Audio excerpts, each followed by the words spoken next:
عيني يقول لك أخذ كردية تشبعك أكل وحنية. تعالي اليوم نسوي الدولمة الكردية اللي هي كلش طيبة راح تدمنوها.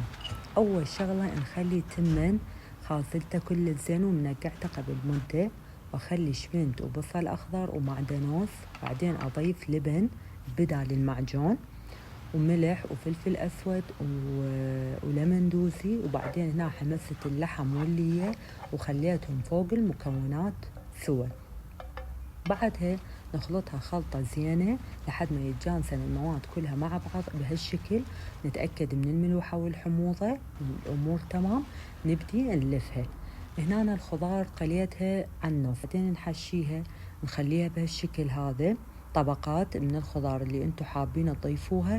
بعدها ورق العنب. هنا ورق العنب انا سويتها اصابع عادية، بس بالسيمانية يسووها على شكل مربعات. نخليها على الطباخ نص ساعة، ورا نص ساعة نتأكد من الملوحة والحموضة.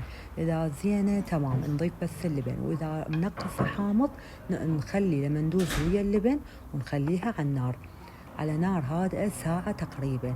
وهاي هنا ورا ساعة. طبعا دا أصور القلبة ما جدر بس ما انحفظ الفيديو، بس ما أحكيكم الطعم والذوبان تجنن. وهاي هنا أخذنا جدر ورحنا بالحديقة وأكلناها، وعلينا وعليكم بألف عافية. وأبد لا تترددون إنه سووها ومتأكدة راح تعجبكم. إن شاء الله عجبكم فيديو اليوم، أشوفكم بوصفات فيديوهات جديدة. باي باي.